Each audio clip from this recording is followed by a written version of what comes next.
Aħna preparati għal kwalunkwe kontingenza. Għal dan il-Prim Ministru Roberta Bela meta kienet jirrispondi għal mistoqsijiet tal-ġurnalisti.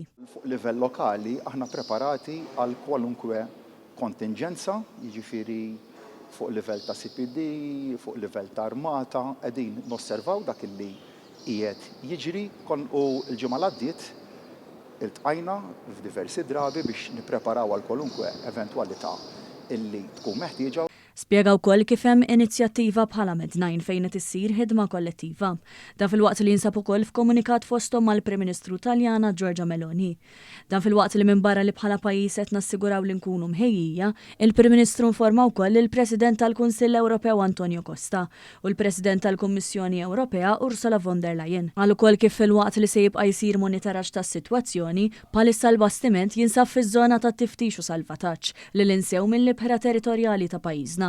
Fil-waqt li jenfasizza l-bżonn ta' soluzzjoni permanenti bħalissa t-tanker qed jimxi skont il-kurrent batta pajjiżi differenti li jistgħu jiġu impattati. Fl-istess waqt dal-bastiment għadu għaddej li għandu provvista ta' gass naturali fuqu u hemm ukoll kwantità ta' mijiet ta' tunnellati ta' heavy fuel oil fuqu ukoll.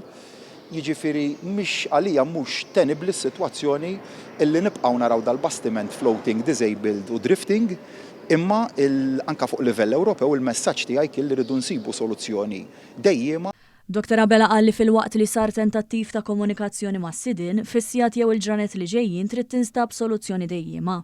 Dan fil-waqt li l-Gvern għandu pjan ta' kontingenza iżda li għadu ma ġiex attwat. Tal-pjan ta' kontingenza għadu ma ġiex attwat u nittama li ma jiġix attwat. Aħna għandna kollox li huwa in place biex jekk ikun hemm dik il-ħtieġa natwawh qed insegwu b'mod attent ħafna l-kundizzjonijiet tat-temp, żgurajna li jkun hemm l-assets kollha li huma meħtieġa biex jekk ikun hemm il-bżonn inkunu nistgħu niskattaw dak il-pjan. Il-Prim Ministru qal ukoll li qed inħarsu lejn kif stati membri oħra jistgħu jiġu impattati.